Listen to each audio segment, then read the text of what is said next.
प्रिय विद्यार्थियों, आज हम 11वीं कक्षा के लिए लेसन नंबर 5 अधिकार अर्थात राइट्स इसके बारे में बातें करते हैं कि जो अधिकार क्या हैं।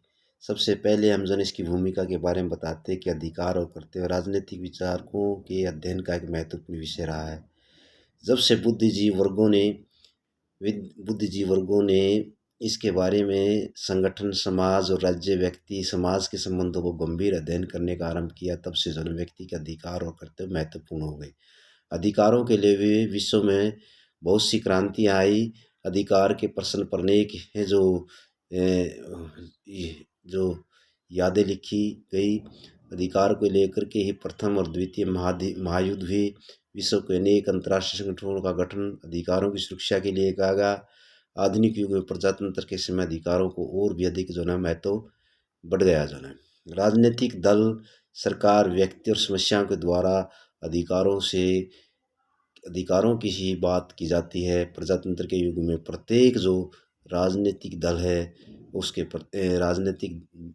जो प्रजातंत्र में प्रत्येक जो व्यक्ति है अपने अधिकारों के प्रति जागरूक हो चुका है और अपने अधिकारों की सुरक्षा के लिए प्रयत्न करता रहता है। तो इस प्रकार से ये हमारी जो भूमिका के बारे में था। सबसे पहले कि अधिकार क्या होते हैं। अधिकार जो व्यक्ति की वह मांग होती है जिसके द्वारा अपना व्यक्तित्व विकास कर सके। तो इस प्रकार से हमारे जो अधिकारों के बारे में जो सबसे अधिकार क्या है कि अधिकार वे सुविधाएं हैं अर्थात वे परिस्थितियां हैं जिनको प्राप्त करके हम अपना विकास करते हैं। तो एक अधिकार के रूप में जो बेनी प्रसाद हमारे राजनीतिज्ञ विज्ञान हुए हैं, उनके अनुसार अधिकार वे सामाजिक व्यवस्थाएं हैं जो व्यक्ति की उन्नति के लिए आवश्यक हैं और अधिकार सामाजिक जीवन के लिए आवश्यक पक्ष है। ये इसी प्रकार से ये जो अधिकार हैं, अधिकार भी कई प्रकार के होते हैं, जैसे राजनीतिक अधिकार, आर्थिक अधिकार, सांस्कृतिक अधिकार, सामाजिक अधिकार। इस प्रकार के जो विभिन्न प्रकार के अधिकार होते हैं, आज हम इसके बारे में पढ़ते हैं कि अधिकार कितने प्रकार के होते हैं, अधिकारों की क्या विशेषताएं होती हैं। तो सबसे पहले हम अधिकारों की विशेषता के बारे में पढ़ते हैं। तो इसकी अधिकारों की निम्नलिखित विशेषता है। नंबर 1 अधिकार व्यक्ति की मांग है कि अधिकार एक व्यक्ति की अन्य व्यक्तियों के विरुद्ध अपनी सुविधा की मांग है। यह समाज एक दावा है, परंतु इसे शक्ति नहीं कह सकते। जैसे कि ऑस्टिन ने कहा है कि शक्ति हमें प्रकृति द्वारा प्राप्त होती है, जिसे देखने, सुनने, दौड़ने आदि की शक्तियाँ शामिल होती है। तो ये क्या है, एक प्रकार की मांग है। इसके द्वारा हम अपनी मांग को रखते हैं और जिससे वो हमारा अधिकार बन जाता है और उससे हम अपने अधिकारों अपने व्यक्तित्व विकास करते हैं। इसके बाद दूसरा है अधिकारों की नैतिकता जो आधार है। व्यक्ति की जो नैतिकता मांग अधिकार बन जाती है। अनैतिकता मांगे नहीं है। जीवित रहना, संपत्ति रखना, विचार प्रकट करने की आदि की जो मांगे नैतिक हैं, परंतु चोरी करना, मारना, गाली गलौज करने की जो सुविधा है वो मांग अनैतिक है। जिस मांगों से व्यक्ति और समाज दोनों का हित होता है वह अधिकार कहलाएंगे। तीसरा है समाज द्वारा स्वीकृत मांगे ही अधिकार है। क्या यानी कहते हैं कि व्यक्ति की वे मांग ही अधिकार कहलाएंगी जिसे समाज स्वीकार करता है।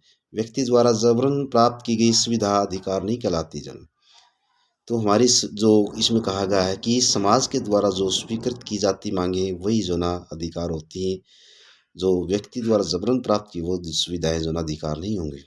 चौथा है अधिकार समाज से ही प्राप्त होते हैं। अधिकार एवं कर्तव्य समाज से प्राप्त हो सकते हैं। समाज में बाहर व्यक्ति ने कोई भी अधिकार नहीं है, न ही कोई कर्तव्य है। पांचवा है व्यक्ति सार्वजनिक होते हैं। अधिकार सर्वव्यापक होते हैं कि जो किसी एक वर्ग के लिए सभी वर्गों के लिए होते हैं। सबको समान अधिकार होता है, सभी को प्रदान करने के लिए सबको चाहे वो किसी जाति, धर्म, भाषा का भेदभाव नहीं होता इसमें। उसके बाद नंबर 6 है अधिकारों के साथ कर्तव्य भी जुड़े हुए होते हैं। प्रत्येक अधिकार के साथ कर्तव्य जुड़ा है। समाज के प्रति व्यक्ति के उतने ही कर्तव्य होते हैं जितने उसे अधिकार प्राप्त होते हैं। बिना कर्तव्य के अधिकारों का अस्तित्व नहीं होता। उसके बाद 7वां है अधिकार बदलते रहते हैं। अधिकार स्थायी रूप से नहीं रहते। अधिकारों की सूची में परिवर्तन होता रहता है। राजतंत्र अथवा तानाशाही शासन में जो अधिकार नागरिकों को दिए जाते हैं उसी संख्या गिनी चुनी होती है। प्रजातंत्र में इसकी संख्या बहुत बढ़ गई है। साम्यवादी राज्यों में लोगों को जो अधिकार प्राप्त हुए पूंजीवादी राज्यों में नहीं पाए जाते। पूंजीवादी राज्यों में स्वतंत्रता है जो साम्यवादी राज्यों में नहीं होती। इस प्रकार से स्थान और शासन के अनुसार ही अधिकार बदलते रहते हैं। अधिकार सीमित नहीं होते। कोई अधिकार असीमित और निरंकुश नहीं होता। प्रत्येक अधिकार का उस पर उचित प्रतिबंध लगा होता है। यदि हम बोलने का अधिकार है तो उस पर किसी प्रकार की गाली देने का भी हमारे को अधिकार नहीं है। लेकिन हमारे को जो बोलने की स्वतंत्रता है, लेकिन हम उस बोलने के रूप में किसी को गाली देते हैं तो हमारा जो ना अधिकार नहीं होता। इसलिए जो ना अधिकार असीमित नहीं होते हैं। तो इसी प्रकार से फिर उसके बाद ये है कि भाई जो अधिकार क्या है कि लोक हित के लिए प्रयोग किए जाते हैं। अधिकारों का जो प्रयोग होता है समाज के हित के लिए किया जा सकता है, अहित के लिए नहीं। अधिकार समाज में ही मिलते हैं, समाज द्वारा दिए जाते हैं। इसलिए ये स्वाभाविक है कि इनका प्रयोग समाज में कल्याण के लिए किया जाता है, भलाई के लिए किया जाता है। यदि कोई ऐसा जो अधिकार है जो जनता की भलाई के लिए नहीं, उसको हम अधिकार नहीं मान सकते। लेकिन अधिकार वही से सामान्य रूप से अधिकार माना जाएगा जो जनता की भलाई के लिए है। उसके बाद 10वां इसकी जो वह विशेषता है वो है भाई अधिकार राज्य द्वारा सुरक्षित होते हैं। अधिकारों की एक विशेषता यह भी है कि राज्य ही अधिकारों को लागू करता है, उनकी रक्षा राज्य करता है। राज्य कानून द्वारा अधिकारों को निश्चित करता है। यदि कोई उसका उल्लंघन करता है तो उस दंड देने की व्यवस्था भी की जाती है। उसके बाद जो हमारा सेकंड क्वेश्चन इसी में है कि भाई अधिकारों का वर्गीकरण अर्थात अधिकारों के प्रकार कितने हैं। ये जो अधिकार जो ना मुख्य रूप से जो इसमें हमारे जो अधिकार हैं वो प्राकृतिक है, नैतिक है, कानूनी है।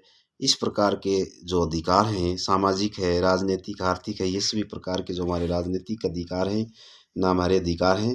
तो सबसे पहले हम जो प्राकृतिक अधिकार के बारे में पढ़ते हैं। प्राकृतिक अधिकार वे अधिकार होते हैं जो व्यक्ति को प्रकृति के जन्म के साथ मिलते हैं। इंग्लैंड में जो दार्शनिक विद्वान था जॉन लॉक, उसका विचार था कि समाज और राज्य की स्थापना से पहले ही व्यक्ति को प्राकृतिक अवस्था में कुछ अधिकार प्राप्त होते हैं, जैसे जीवन का अधिकार, स्वतंत्रता का अधिकार, संपत्ति का अधिकार। उन्हें इन प्राकृतिक अधिकार कहा है। तो उसके बाद दूसरा है नैतिक अधिकार। नैतिक अधिकार कुछ ऐसे नैतिक अधिकार होते हैं जो मनुष्य समाज दोनों के हित में लिए ही व्यक्ति को कुछ सुविधाएं दी जानी चाहिए, जैसे जीवन की शिक्षा का स्वतंत्रता, धर्म पालन, शिक्षा प्राप्ति, संपत्ति रखने की आदि।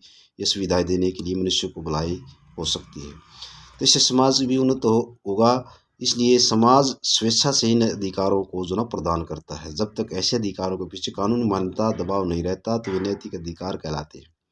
उसके बाद आता है कानूनी अधिकार। कानूनी अधिकार वे अधिकार होते हैं जो कानून के द्वारा स्वीकृति की जाती है जिनके लोगों को। तो ऐसे प्राप्त करने के लिए व्यक्ति को अदालत में दावा कर सकता है, जैसे जीवन, संपत्ति, कुटुंब आदि के जो अधिकार होते हैं राज्य द्वारा मान्यता होती है। यदि कोई व्यक्ति और अधिकार ने छीनने का प्रयत्न करता है तो उसके विरुद्ध कानून कार्रवाई की जाती है। जैसे हमारे 6 प्रकार के मौलिक अधिकार है। इससे पहले जो हमारे सबसे पहले हमारे को 6-7 प्रकार के मौलिक अधिकार थे, लेकिन जो संपत्ति का जो मौलिक अधिकार है वो 42वें संशोधन के द्वारा उसको बाहर निकाल दिया गया था। तो इस प्रकार से हमारे जो ना 6 प्रकार के जो मौलिक अधिकार रह गए हैं। इनको जो ना सबसे पहले जो हमारा मूल अधिकार है वो है हमारा समानता का जो अधिकार। समानता का अधिकार जैसे ये राइट ऑफ इक्वलिटी, स्वतंत्रता का अधिकार राइट ऑफ फ्रीडम, दूसरा शोषण के विरुद्ध राइट अगेंस्ट एक्सप्लोरेशन, तीसरा धार्मिक स्वतंत्रता का अधिकार right to freedom to of religions, इसके बाद 5वां है जो कल्चर एंड एजुकेशनल राइट्स। फिर उसके बाद जो 6ठा है संवैधानिक उपचार संबंधी अधिकार। ये हमारे को जो कानूनी अधिकार हैं, इन कानूनी अधिकारों के आधार पर संविधान में इनका वर्णन किया गया है, जो कि 12 से जो ना 32 तक इनका जो ना वर्णन किया गया। संविधान की अनुच्छेद 12 से 32 तक का इनका वर्णन किया गया। तो उसके बाद आता है हमारे को जो सामाजिक अधिकार। सामाजिक अधिकार वे अधिकार होते हैं जिनके बिना जो ना जीवन सभ्य नहीं बन सकता। सामाजिक अधिकारों के रूप में जो प्रदान सामाजिक अधिकारों के रूप में प्रदान की जाती है और प्रत्येक राज्य से जो ना मान्यता देता है। ऐसे अधिकार राज्य के सभी नागरिकों के लिए प्रदान किए जाते हैं, चाहे वो नागरिक हो या अनागरिक। विचार प्रकट करने, सभा बुलाने, धर्म पालन करने आदि के अधिकार सभ्य जीवन बनाने के लिए आवश्यक होते हैं। फिर उसके बाद आता है राजनीतिक अधिकार। राजनीतिक अधिकार वे अधिकार होते हैं जो देश की शासन व्यवस्था में भाग लेने के लिए किसी प्रकार का कोई पाबंदी नहीं हो, स्वतंत्र रूप से अपने अधिकारों को जो ना राजनीतिक रूप से मान्यता मिली हुई है। तो जैसे भी ये अधिकार विदेशियों को नहीं होते, लेकिन जैसे वोट डालने का अधिकार है, चुनाव लड़ने का अधिकार है, सरकारी पद प्राप्त करने का अधिकार है, सरकार की आलोचना करने का अधिकार है, ये हमारे मुख्य रूप से जो राजनीतिक अधिकार है। फिर उसके बाद आता है आर्थिक अधिकार।